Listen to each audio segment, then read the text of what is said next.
Hello everyone, welcome to our Group 2 final project. Our project is distributed ID generation using Snowflake algorithm. So let me first introduce about the background.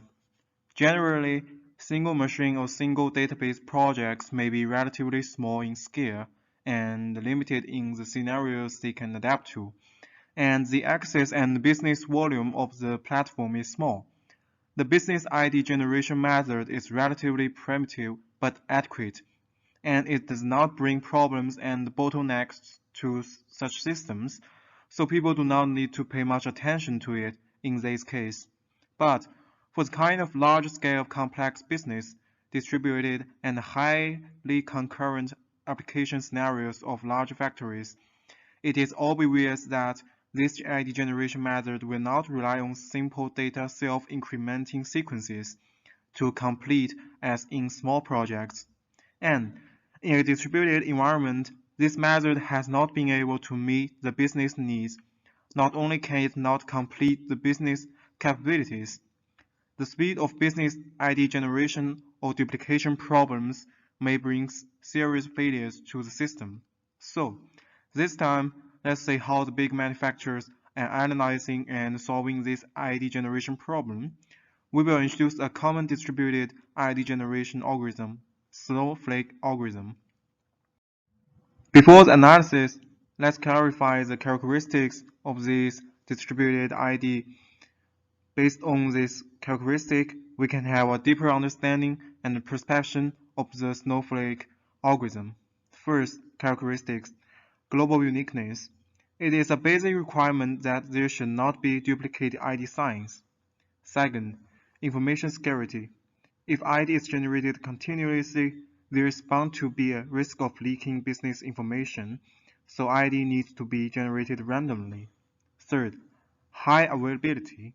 Ensure that the correct ID is generated at all times. Last but not least, high performance. It still performs well in highly concurrent environments. So now let's introduce the Snowflake algorithm. Snowflake is Twitter's open source distributed ID generation algorithm. The core data is to use a 64-bit long type number as a globally unique ID, which is widely used in distributed systems. And the IDs are introduced with timestamps and remain largely self-increasing. This algorithm ensures the non-repetition of primary keys for different processes and the orderliness of primary keys for the same processes. So now welcome to my partner Jack to introduce about the principle of this algorithm. Thanks for my partner. Let me introduce the principle of the Snowflake algorithm. The ultimate output of the algorithm is to generate an ID with self-increment sequence number in millisecond timestamp. The generated ID is real-time and unique. Now, let's take a look at the structure of the ID generated by the algorithm to see how does it work. So we can see the figure on the slide, right? This is a 64-bit binary number. The first one bit is not used because in binary representation, the highest bit is a sign bit. 1 represents a negative number, and 0 represents a positive number. And the ID that we generated are always positive, so it's always there. Then the next 41 bits is a millisecond time step. One number represents 1 millisecond. It represents that the ID is generated at which moment, and the length of these 41 bits can be used for totally 69 years. Then the next 10 bit is a server ID. 10 bits can represent 1024 numbers, and one number represents one server. So totally, this service can be deployed on 1024 servers at most. Then finally, the last 12 bits are the serial numbers in milliseconds. The serial number refers to the ID number generated at 1 millisecond at one server. So the 12-bit represents that the Snowflake algorithm service can generate up to 4096 ID at 1 millisecond. If it exceeds to this number, it will wait until the next millisecond to restart the calculation and generation.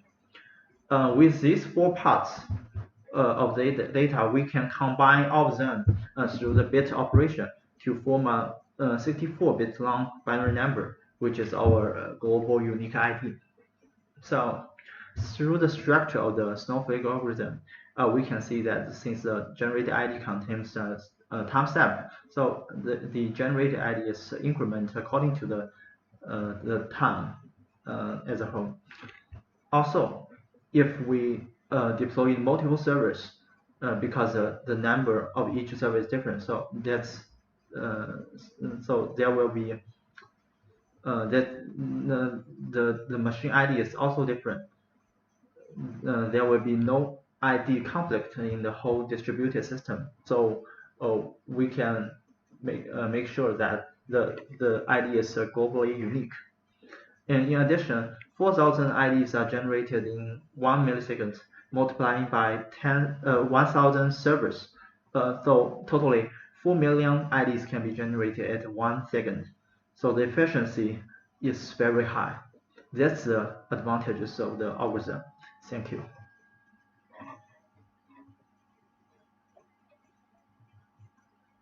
After looking through the fundamental theory about the Snowflake algorithm, let's move to the chain of thought about this algorithm's implementation. So let's check the algorithm pseudocode. In my opinion, the most three important factors in these algorithms are the time step of ID generation, work ID, and its serial numbers. Firstly, we have to get the time step of the current millisecond. Then we can make a comparison between the current time step with the previously generated time step to check whether they are the same. If they are same, it means that this algorithm will generate the ID in the same millisecond. Meanwhile, the index of the serial number will add 1. At here, the serial number points that the number of IDs is generated in the same millisecond.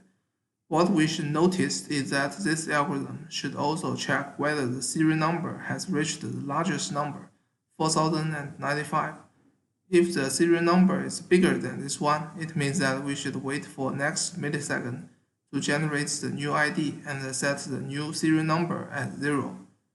On the other hand, if these two time steps are not same, which means that the time step is a new one, the serial number will set at 0.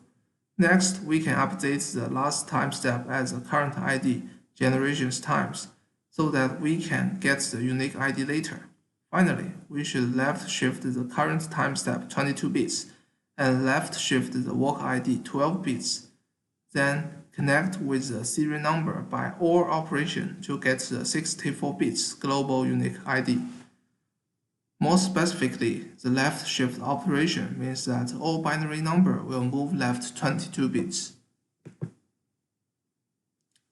Let me give an example. What if the current time is 2020 and January 1st, 0 o'clock? The work ID is 3 and the serial number is 123. Then we can do the left shift operation and OR operation and get the new unique ID. And you can also check the process of binary number change to the decimal number. Therefore, when we go through the general idea of Snowflake algorithm, with the increasement of time, this algorithm can generate the global unique ID, and the advantage will be very useful for the distributed system. However, it will also absolutely depend on the time step of the computer, so that we will meet the problem when the clock of our computer has some problems.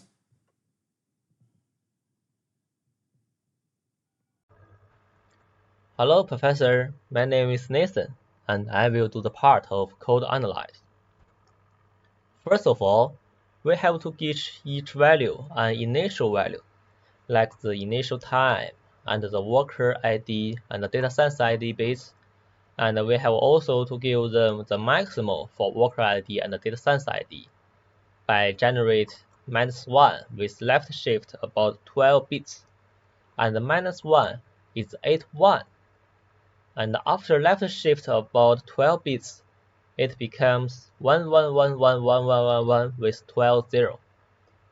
After doing this NOR operation, we gain 80 with 12 1, which is 4095, and this is the maximum for this data. Except to give the initial value, we have to also write a method to gain the time, and this is how we get the current times.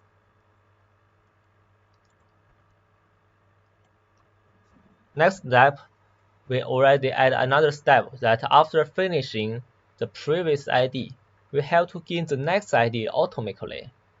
And after using this method, we have to check if this time step means the current time is smaller than the last time that we do for the previous ID. If this is small, then we will give an error like this can't be the backwards since the time will always be larger and it cannot be smaller. And it means we meet some bugs. Then, if it is the same, that means the previous ID time and the current time ID time is the same and they are all done within the same mail time. We will do this operation like this is equal, and we will let the sequence +1 and do the AND operation with the sequence mask, and this is the maximal like we gain in the previous PowerPoint, and this is the 4095.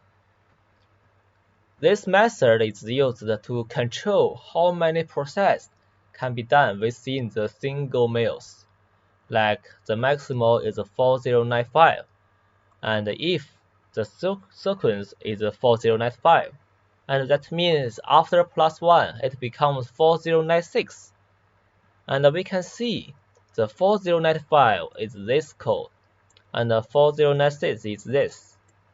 After we are doing the AND operation for these two values, it becomes all 0.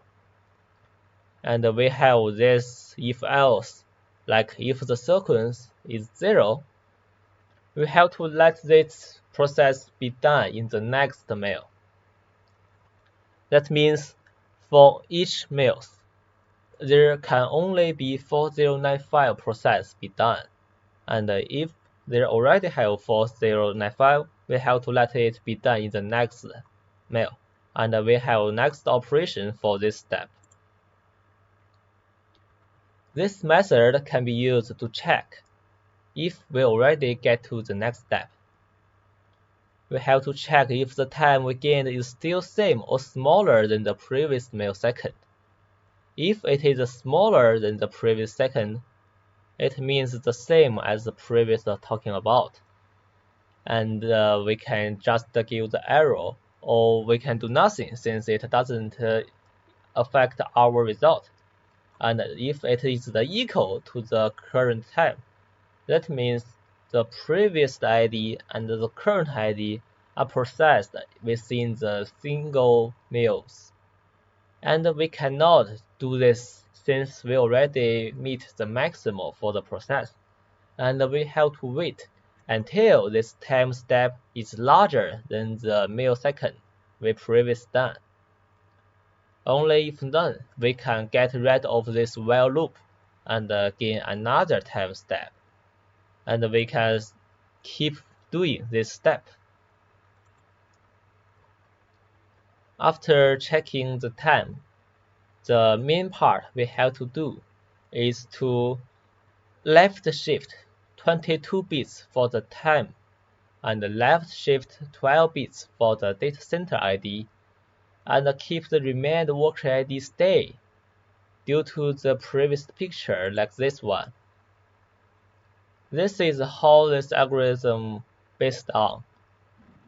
These data are time step, and this data are worker, ID and this time a data center ID. We can see the worker ID is already the latest part, so we do not need to do the left shift operation. And the data center ID is 12 bits left shift, so we will do this 12 shift left bit. And the time step is 10 plus 12, that means 22 left shift. And after left shifting, we will gain this data. And this is the output result. If we give them the initial value for the time for the ID bits and the sequence bits, we will gain multiple outputs. And I will show you the real code execute. Like this is how we run our code.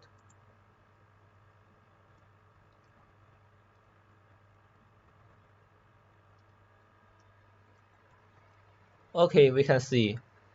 First of all, we will give them the initial value, and to check if the ID is larger than the previous ID.